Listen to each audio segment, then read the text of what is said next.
Okay, we've got the live stream going, recordings going, so y'all are all set. All right, thank you, Scott.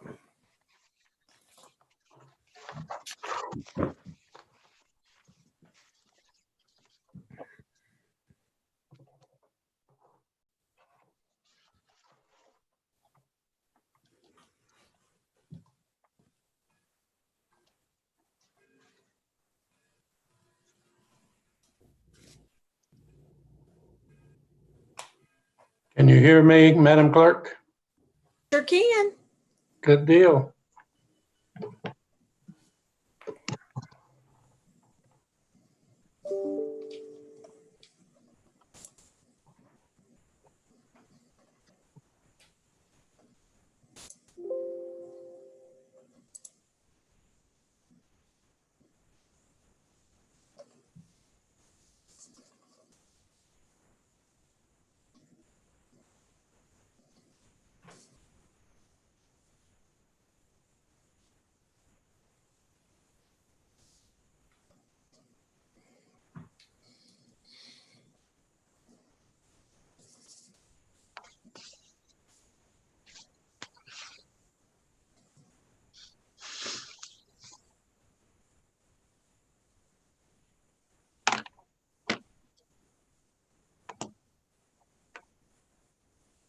Well, good afternoon, everybody. It's 3 o'clock according to my time, and we'll go ahead and get started. Let me welcome you to the Burke County Board of Commissioners special Zoom meeting for Thursday, December 31st, 2020 at 3 p.m.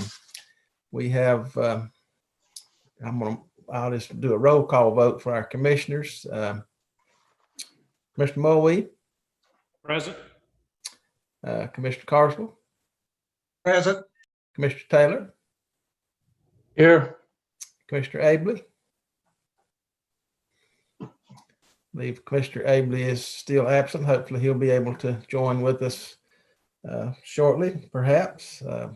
Nice to have our attorney and manager present, and a number of other folks I see perhaps on the Zoom, the sheriff and our HR director, Rhonda. Good to see everybody. Thank you for being here.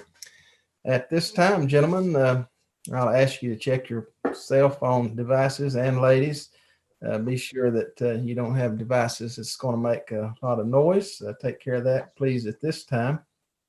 And if you do speak, please identify yourself in case we have difficulty determining who you are on the Zoom platform. So with that, we have had an agenda before us.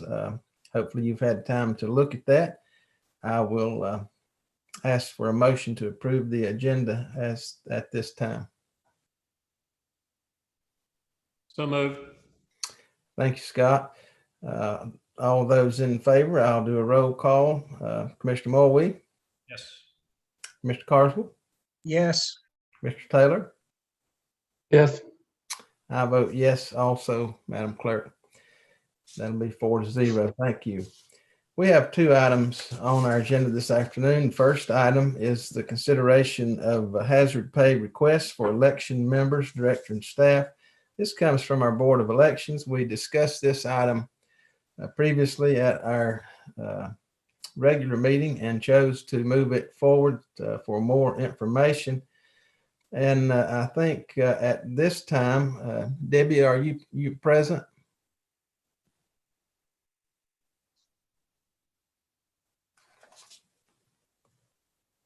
I am now, Chairman. Okay, thank you, Debbie. I think at this time I'll ask our attorney. He's been working on this all in the interim. I'll ask him to make his, hopefully, gentlemen, you've had an opportunity to see his opinions. He sent those out late yesterday evening. But as a matter of giving everybody a chance to be sure we've got the information, I'm going to ask JR first to just summarize, if you will, JR, your opinion and what you've been able to gather since our regular meeting. And then Debbie, I'll ask you to add any comments that you would like to make, or if Chairman Kirksey is on with us, he can certainly do as well. So at this time, JR, if you will, kind of summarize what you've been able to gather for us. Thank you, Mr. Chairman. Based on the email from Kelly Turnow back on the 15th of December, we've gotten involved in reviewing this situation, and the Federal CARES Act does allow for hazard pay to be paid to election staff with appropriate documentation and in accordance with the county's HR policies. There are two pots of money from which such pay could come. One is a pot of money created under State Law 2020-17, which provides for election security grants. Another, under Session Law 2020-97, provides for coronavirus relief funds, both of which sent pots of money to the State Board of Election to be divided among the counties. Counties could receive those funds either by the management of the State Board of Election, or they could request a lump sum grant to be administered locally by the county. The Burke County Board of Elections chose to receive their payments as lump sum grants, which were transferred to the county for administrative purposes. And this is important because it places Burke County squarely in the position of having to determine whether the local request is in accordance with federal and state law, whether it's appropriately documented, and whether it's in accordance with the county's HR policies. Concerning the local board's present request, that request does not specify what pot of money that the local board would like these funds to come from, whether 2020-17 or 2020-97. So that's something that has to be determined. The state legal counsel takes the position that a county government doesn't have legal authority to prevent county boards of election from receiving or using CARES Act funding in accordance with federal and state law. Counties have been left with the problem, though, of determining whether a requested distribution is in accordance with federal and state law. Concerning the local board's present request, it doesn't appear that this request has been pre-approved or pre-vetted by the State Board of Elections. I don't think they do that. Hence, the county is the gatekeeper. The county is going to have to determine whether or not the request fits our standards, because if, for example, you approve this grant, the county will write checks today, and those checks will be cashed, and that money will be gone. The State Board of Elections hasn't, to my knowledge, looked at this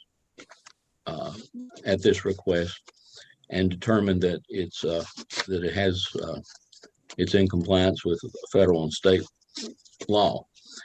But the State Board of Elections takes the position that we shouldn't be concerned with that, because they and not the county will have the sole liability for funds that are distributed that aren't in accordance with federal and state law or adequately documented.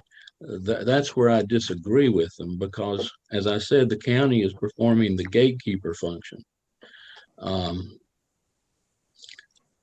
The county is acting as de facto agent for the state board in writing these checks. And I feel certain that any funds that are released by the county that aren't in accordance with federal and state law or adequately documented will end up having to be repaid by the county. Received an email yesterday that was written by Kelly Turnow, the general counsel for the state board. And in responding to a question, she said that if the county board requested a lump sum, which they have, they would have to report what they spent the money on. And if it was not an eligible expense, I imagine they'd have to repay the money to the state board. Well, if the local board is forced to repay funds, its only source for that repayment would be the county.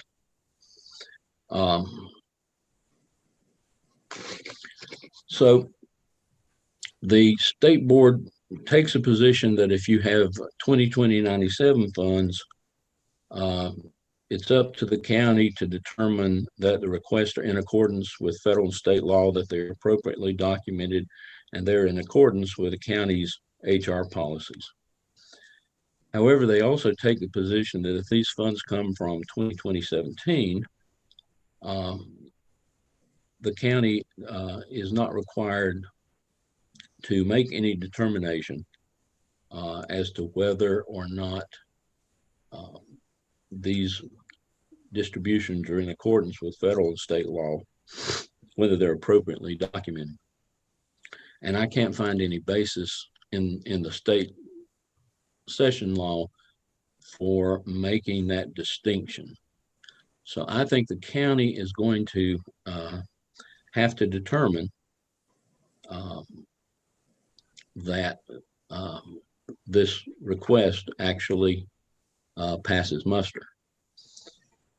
Now, concerning the local board's present request, it consists of an across-the-board payment of $1,000 to each board member, $1,000 each to 2 employees, and $3,500 to the elections director.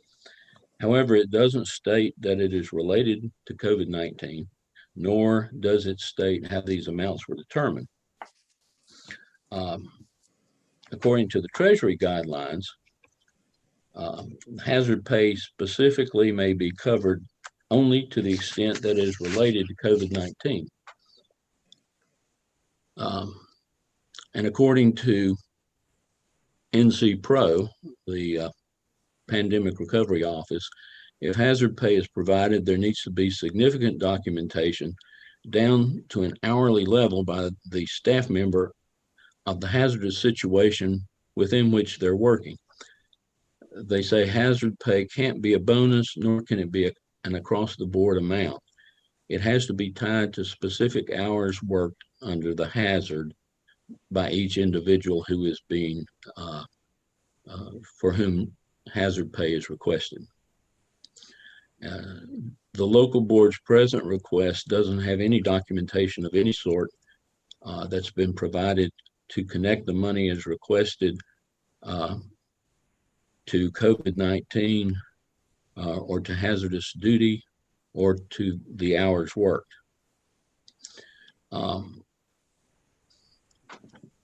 So it appears to me that if we honor the request of the local board, we need to know first which pot of money it would come from. We need to see adequate and appropriate documentation that satisfies the finance director as to the appropriateness, and we need to fit it in accordance with the county's HR policies. And if we don't do that, the county has a potential liability for and repayment of the sums that are requested and paid for. Now, there was a bit of good news that came in this morning. Ms. Mace forwarded me an email from Karen Bell, who is the executive director of the state board. And she says that they have received clarification from the U.S. Treasury regarding whether this money will still expire on December 31st. And according to her, if the work being paid for is done before December 31st, the work may still be paid for from CARES Act funds after December 31st. And they advise paying within 90 days of the date of the work being done. The reason that we're here today on the last day of the year is because those funds expire on the last day of the year. But we now have, at least to the state board's satisfaction, a statement from the Treasury saying that the funds have to be for work done by December 31st, but not paid by December 31st. So there would still be some time for the local board to gather the information that would be necessary to support such a request. Okay, thank you, JR. I appreciate that reporting. And before we go to Debbie and Mr. Kirksey, any questions from commissioners to JR about his opinion?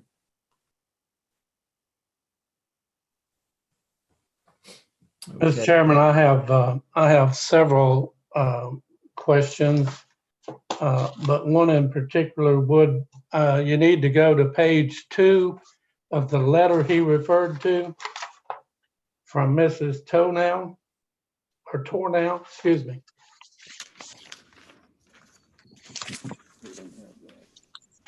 I will advise you, I regret voting no on this at our last meeting, and I discussed with Kay a little bit. That's one of the things you get into when you don't get stuff to you 72 hours before the meeting. But top of that page from Kelly, it's highlighted in the first paragraph. State Board Legal Counsel's position is that county government does not have the legal authority to prevent county boards of elections from receiving or using CARES Act funding in accordance with the federal and state law. I stated at the last meeting, if you recall, that this was not any of our business. If you really don't want to know the truth, that's not what I stated. I stated that we had no decision to make on that, on this order. If you read down a little bit further, it is the third paragraph, and again relates to the CARES Act. The first sentence, it says that the County Board of Elections authority over CARES Act funds is even more clear in this situation where none county money is being appropriated. And I think that in my statement that I said the only thing we could possibly be responsible for is the $1,500 in mandated taxes. But in talking to an attorney today, that's incorrect. We can't pay somebody else's taxes. They can't charge us for any taxes. Jeff, if I asked you how many taxes you paid for your employees, how many would you be? It'd be 0, correct? You can't pay it. It comes out of their paycheck. It is deducted before payment is received, which eliminates any claim or saying or even suggestion that the county will be responsible for the taxes. It can't happen. You'd be breaking the law. The thing that kind of gets me more than anything else is the fact that, you know, we're even discussing this and calling a special meeting and discussed it one time before. And then we got chastised with a letter in response that we were out of place. We were out of authority to even make a decision on this. Now, how many of you, did anybody call any counties anywhere? Anybody call the county? Any staff call the county and say, how'd y'all deal with this? Anybody? I have, Mr. Taylor. Good. What did they tell you? I They- called too, and I promised I would not release the names or the people that I talked to. And one says, yes, they received it and dispersed it. Another one said that they received it, and half, I think she said, don't hold me to this. I was talking to the clerk, but anyhow, half went to the worker, to the poll workers, and half went to the staff. But again, folks, that's not our decision. That Board of Elections for Burke County has all the authority in the world to take the request from the State Board of Election and take the budget and make the suggestion of how it be spent. And I ask you again, what are we doing? What are we doing here with this subject? We have no authority over the State Board of Elections and where they get their money, how they get their money, how they disperse that money, and who receives it. Now I'm going to make one other comment and shut up for a minute because I got a lot more questions. But what we're asking to do, what we're asking the State Board of Election to do is to break their own code of ethics. Give it to all those other 99 counties, but don't give it to Burke. That's exactly what you're saying. Let those 99 counties have it, and you deny Burke County. Now, is that ethical on our behalf? And I noticed in our next coming meeting on the 5th, you're going to be requesting a pay raise for our employees. What kind of consistency is that?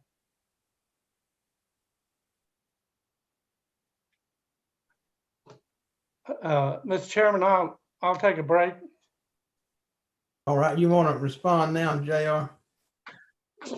Well, Mr. Taylor addresses a statement made in Ms. Turnow's email that says, State Board's legal counsel's position is that a county government does not have the legal authority to prevent county boards of election from receiving or using CARES Act funding in accordance with federal and state law.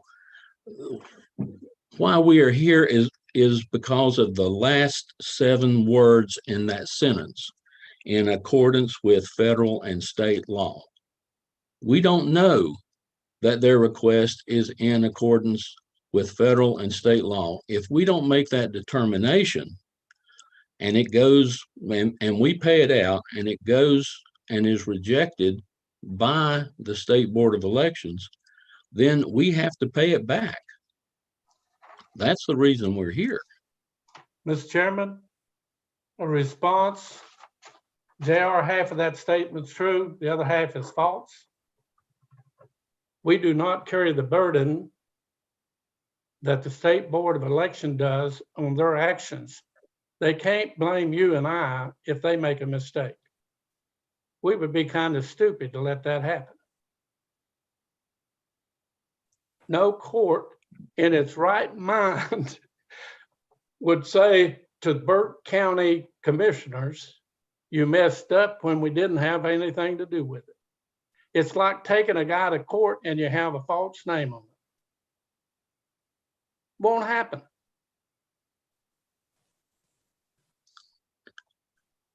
Well, It cannot happen. You can't. If one of my fellow county commissioners gets a speeding ticket, they can't force me to pay for it. Correct? No, If the I state- don't think they can. If the State Board of Elections makes a mistake, they can't make Burke County pay for it. It's just as simple as that. They're not making the mistake. They would be rejecting what the local board has spent their money on. And it would be up to the local board to repay it.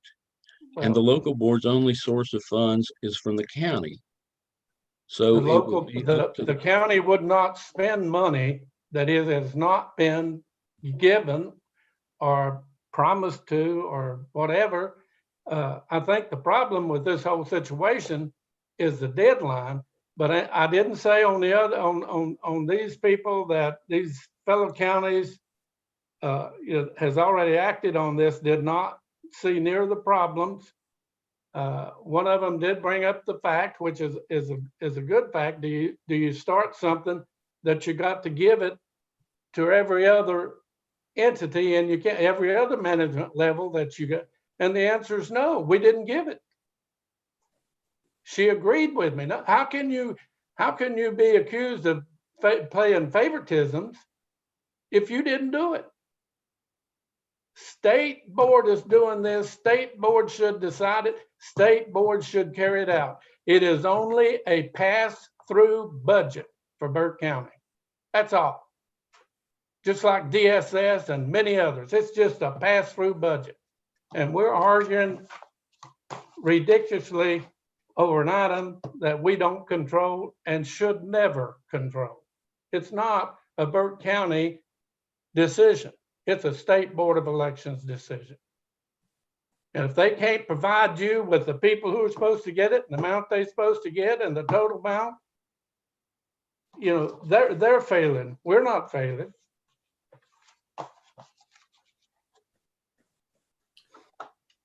Mr. Chair, this is Trossie Wall. May I make a comment? Yes, sir. My comment would be that you already take money from us, the people who pay to run for office, the filing fees. We take that, we receipt it, and the money goes to you to be dispersed, whether it stays here in the county if it's a local office or whether it goes to the state. And so you already act as a pass-through depository for the Board of Election. We are not allowed to have our own checking account. And so you are our only source of being able to bring money in and expend it. So it's not a new concept. It's just new. This money coming from the federal government is new to all of us. Thank you, Mr. Wall. JR, I think you were about to comment of having made some contact with other counties. You want to tell us what you found out there? Well, what I was told by one county attorney was that something like this would be rejected outright and would never come before their board. And because it's one thing, you're asking for hazardous pay for board members. Another thing, your employees are subject to the same county HR policies that other employees are. So basically, they said that their local board wouldn't consider any proposal like this.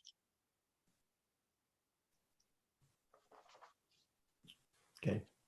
Chairman Britton, may I speak? Yes, ma'am. I don't know why we would be compared, but if we're compared with other entities within the county, I don't know of anybody that came in contact with over 44,000 people in a few weeks when COVID was raging.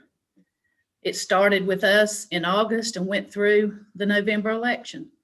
We were exposed on a daily basis to thousands and thousands of people. Now, the reason I understand the check request should have said hazardous pay on there somewhere, not just COVID or whatever I put on there. I tell you the truth, I don't even remember at the moment. But the way that came about, this board, the Board of Elections Board, met in a meeting. They voted upon the amount, which I knew nothing about the amounts, wasn't in the meeting, didn't want to be. I shouldn't have been. But we did confer with other counties, and other counties are already paid, done. They got no fight from anybody. The state board gave us the choice, and I talked with Margaret about that, and we both felt the same way about this. When you're offered money and you have one or two choices, either let the state take care of it for you or send the lump sum to the county. Now, it only made good sense to me to keep our eyes on our fries and do our own money. That's the reason that was chosen. Margaret and I talked about that at great lengths. We both agreed. We also agreed when we saw the money that was coming in that there was no way under the shining sun that we were going to spend all of that money. She made the comment, and so did I. We had that conversation, I can't tell you how many times. So with all these things factoring in, we're not going to have to pay something back. There is money there, more money. We didn't go spend crazy. We didn't buy all this stuff we wasn't going to need. We didn't try to abuse this money. And all this board is asking is to help us because of the hazardous situation we went through. Johnny Carswell made the statement. He's trying to figure out how it could be termed hazardous. Almost 45,000 people in contact with us. That's how. And I don't know of another office where you sit behind or participate in your jobs that you've come in contact with almost 45,000 people, not to mention all the mail that comes through here with germs all over it. You know, it goes on and on. It is hazard. I don't know how you could possibly think it's not. That's all I got to say, Mr. Chair. Thank you, Debbie. Any other questions, comments from commissioners?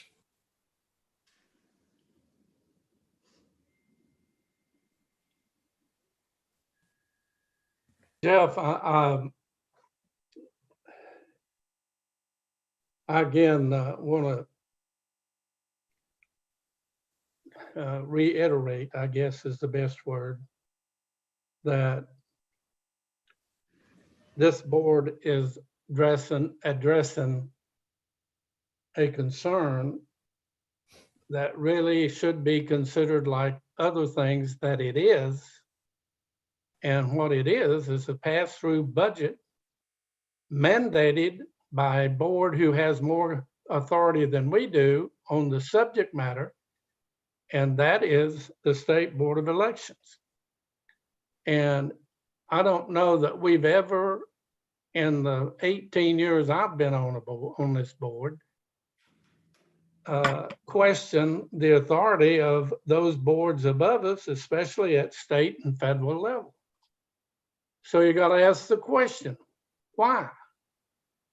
Why has this come before us, and why most of the counties, well, I can't say most of the counties I have talked to, it was just handled as a due process.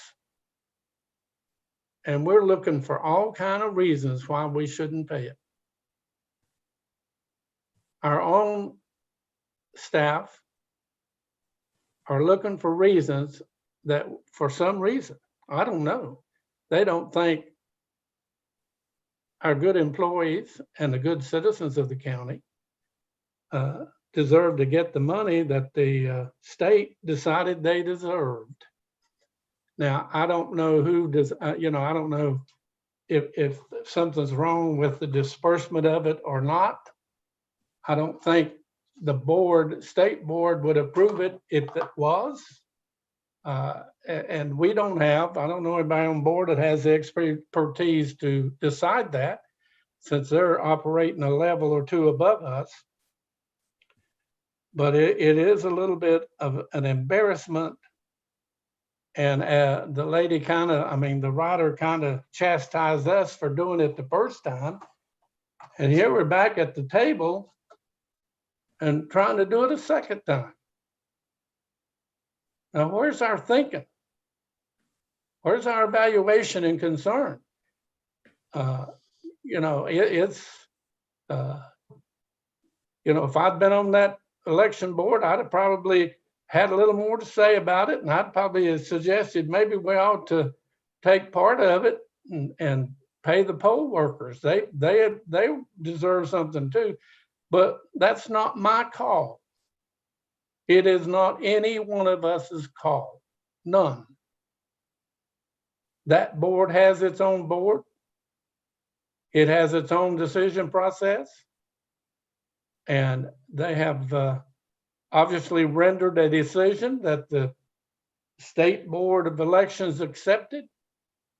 And we're here trying to intervene. I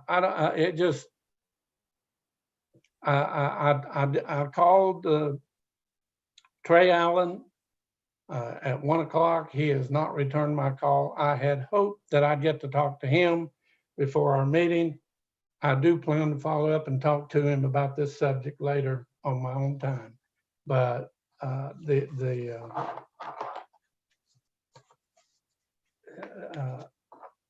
think if there's a question, it's a Margaret Pierce deal. And all she has to do is request person by name and the amount that was approved for that person. And it's like anything else, it's a pass-through budget. And again, I don't think you're thinking, or most of us are not thinking about the pearl we put in the own State Board of Election in. You want me not to give them nothing and I give the 99 others something? So why would you hold, what are you going to say when they say, what is the holdup? Why did you do this?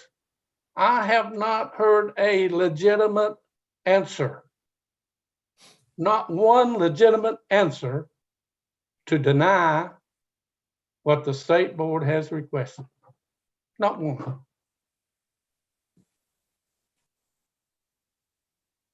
If you think you've heard one, how about telling me? Well, I'll tell you what I think is the biggest issue we have with it, Commissioner Taylor, is when we accepted the money on behalf of the Board of Elections, we had done that with the agreement that we would assure that any funds that we paid out met the requirements of the federal and state rules. And that's what we're looking for. And that's what's disturbing Margaret. She can't see anything in here that where they've supplied that meets those rules. Did you read this, Jeff? I did. Did you read this? I did.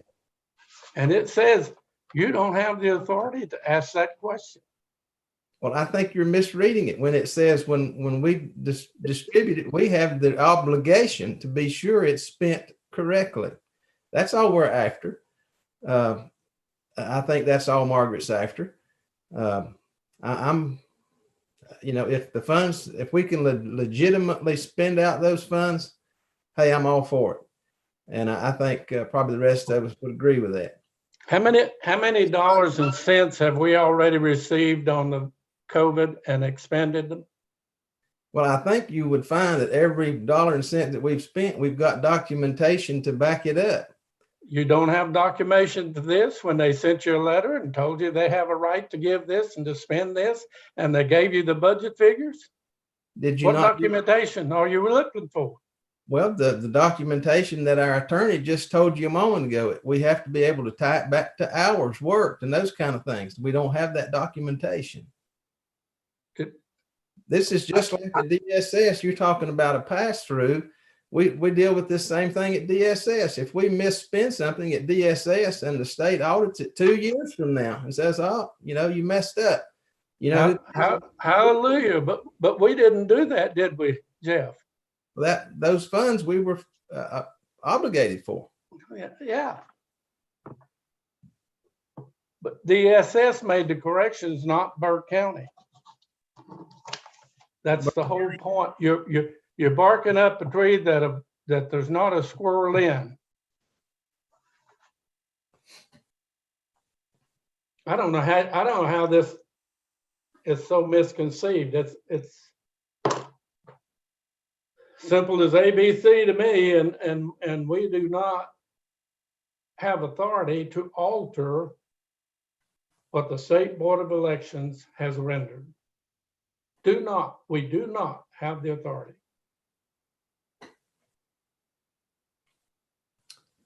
Any other comments on this subject? Yes. Okay. Mr. Britton, may I just speak one more second?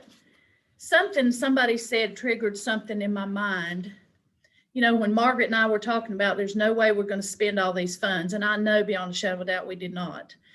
What kind of documentation, if I get with Margaret, what do I need to do besides put on the new check request that it was for hazard pay?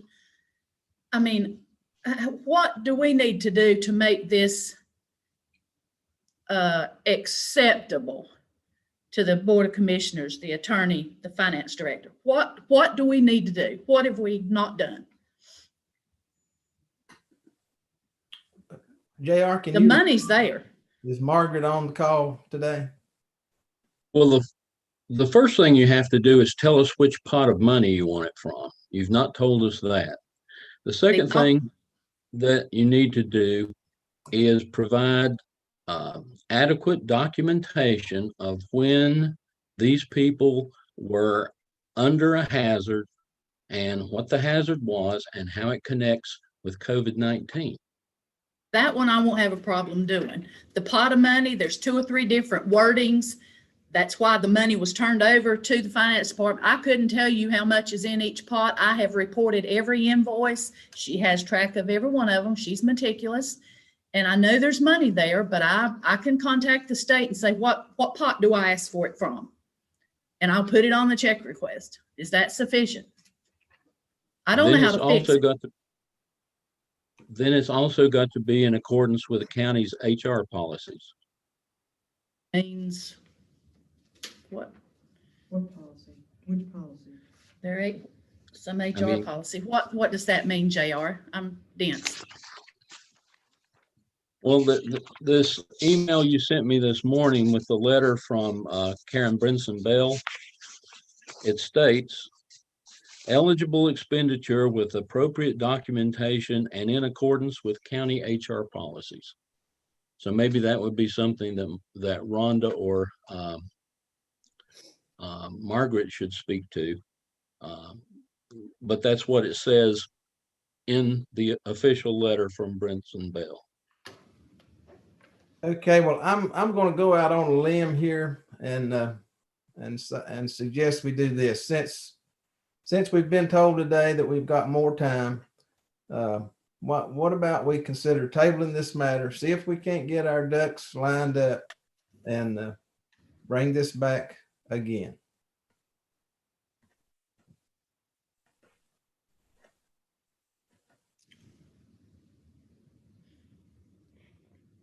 May I respond to that, Mr. Chairman? Yes, you may. Why do you want to bring something back again that ain't your decision to make? Why? It's ridiculous. Well, I think This should have been the only way that we should get involved in this project is that when the money comes in, we would have to amend the budget to have a record of the money. That's all. well, Commissioner, We don't get to decide who gets the money. We don't get to decide how much the money is. We don't have to get to decide any of that. So,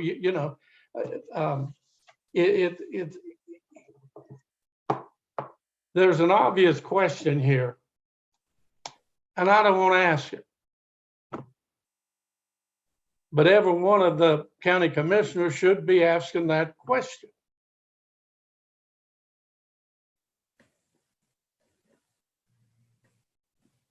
well, I think the reason it came before us, Commissioner Taylor, was because our finance director was being asked to write checks that she could not document. And so therefore, she was not comfortable without board approval moving forward. However, Why didn't she ask? I'm still speaking. Give me just a moment, please. However, I do believe if she did receive all that documentation and she was satisfied that the documentation covered her rear end, we wouldn't be in this position. Why did she not ask for the proper and accurate documentation? That's not a board issue. That is a chief financial officer's duty. Well, I think perhaps she felt pushed when she received the check request a day or two before it needed to be processed, and she didn't have the documentation. So, County Manager, you want to speak to any of this? Yes, sir. You've got to have documentation that's going to pass the audit. And without that, we would have to appropriate county dollars to pay it back because it would have been an ineligible expenditure. And that's why you're here.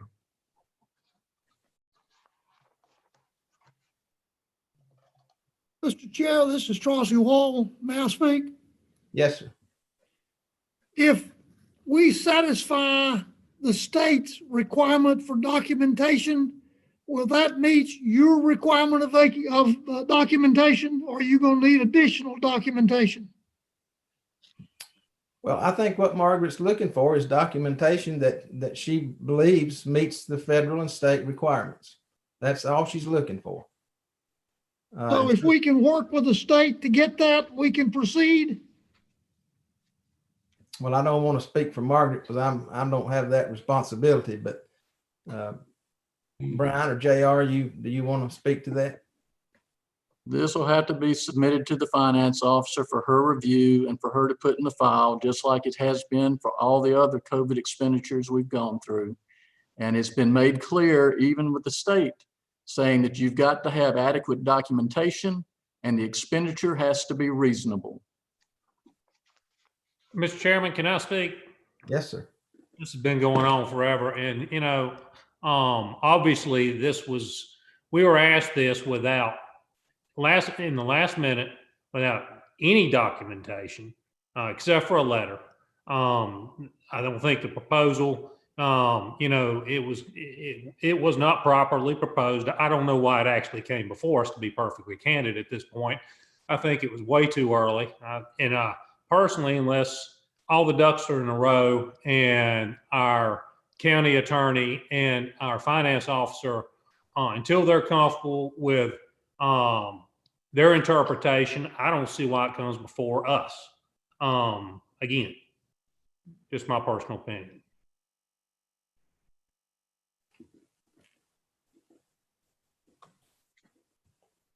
Mr. Britton, this is Margaret. Yes, ma'am. I think the appropriate documentation is spelled out in Karen Brinson Bell's email dated November 30th.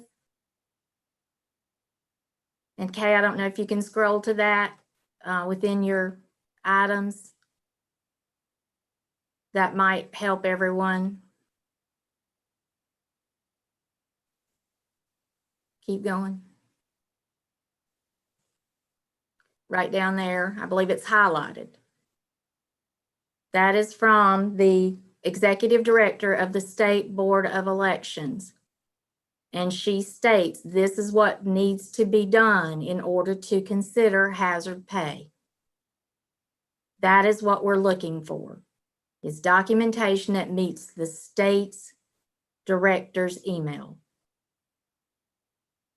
And once again, Mr. Chair, I would state again, these are details of what I don't see why we're hashing this out at this point. Obviously, there's nothing it doesn't sound like there's any way we can make any decision just like we couldn't last time. What I would say is if there's questions from the Board of Election, we shouldn't sit here and hash through it for the next 2 hours. What they should do is get together with Margaret and our county attorney and our county manager and work this out.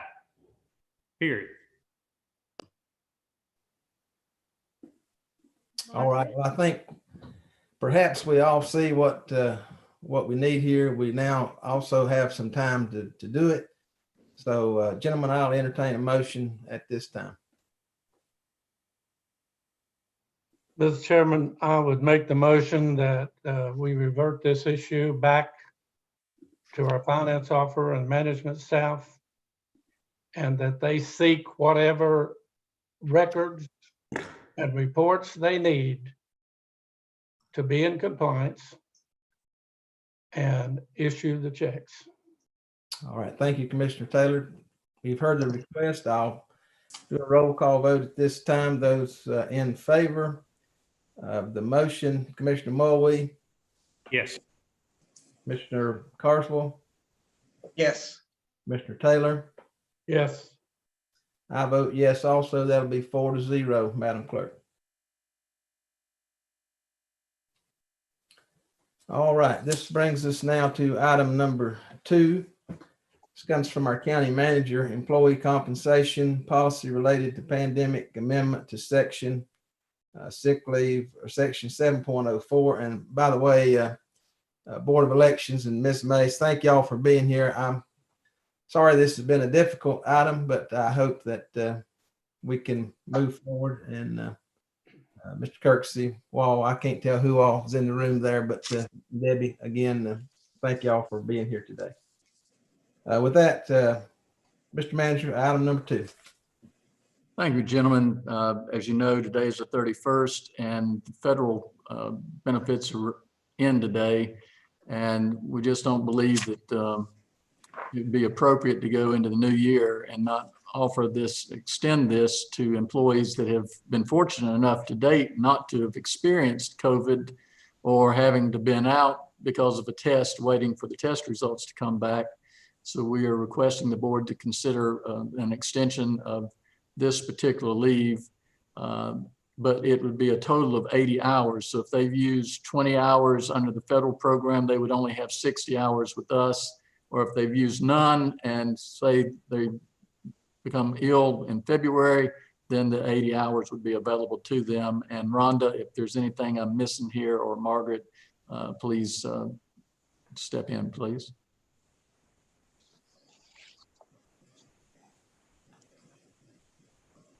County Manager, I think you covered that well. It's just basically that the federal benefit is ending today. And as of today, we have approximately 716 employees and only 267 have utilized this benefit. So we've got quite a few employees still out there that may need this type benefit into January, February, even through June, as COVID is still in our community and everywhere else. And we really have only got 72 employees that have maxed out their 80 hours. So we feel that we're still going to have people that are quarantined in the coming months due to COVID. And we would just like to extend the same benefit that our other employees have received from April until today. Okay, thank you, Rhonda, Brian. Any questions for staff on this matter? Mr. Chairman, I have a couple general questions and does not have to be answered today. But I would like to know how much more this has cost Burke County in this budget year this far, and what impact will it have on the extension? How much more money is anticipated to take care of this? And I know you can't ever predict who's going to get sick, so I know that's a and the main question, if I wanted an answer to a question today, if I worked for the county and I wanted to declare myself sick, how many times can I do it? You got an 80-hour limit, but can I do it 4 or 5 times in a row? Can I do it 10 times a year and blame it on COVID? Commissioner Taylor, I'll try to answer that for you. Over the last, several months since April, we have had situations where employees have been advised by a healthcare provider to quarantine because they've either been exposed to someone with COVID they have COVID or they're showing symptoms of COVID and they're seeking a diagnosis. So what we're going by is what a healthcare provider is recommending. Not what our employees are recommending, but what a healthcare provider is recommending. Okay. So the answer is you can declare yourself sick as much as you want to until you reach your 80-hour limit, correct?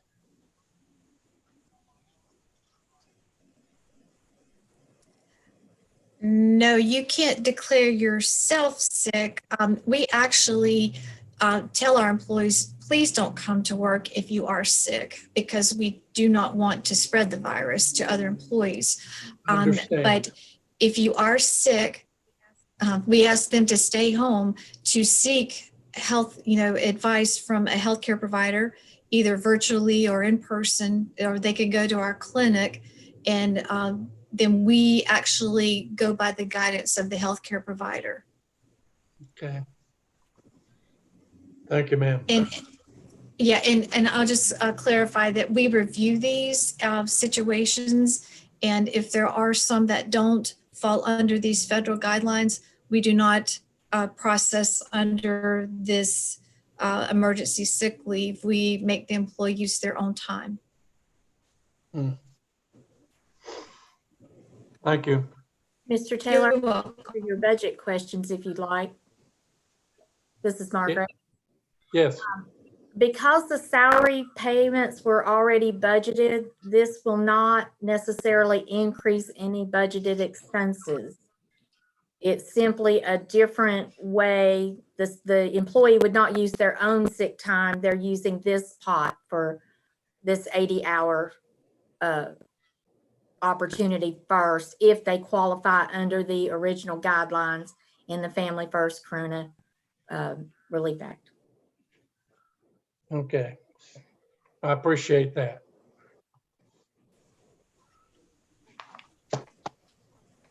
Any other questions for staff on this matter?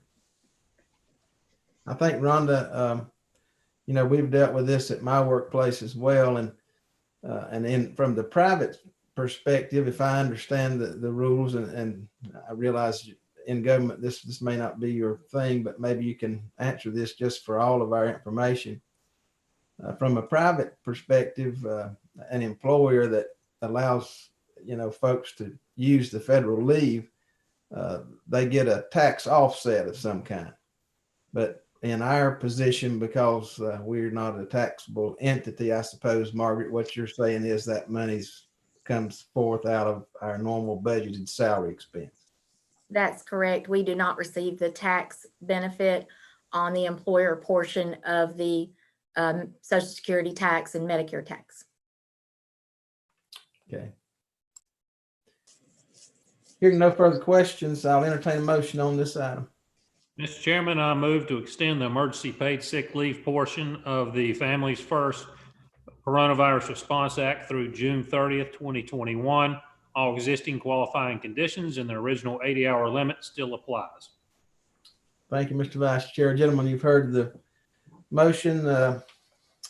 Commissioner Mulwee? Yes. Commissioner Carswell? Yes. Commissioner Taylor? Yes. Now I vote yes, that'll be 4-0, Madam Clerk.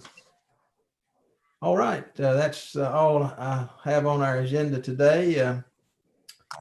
Any other news for the good of the group? Happy New Year, and don't catch the COVID. Boy, ain't that the truth.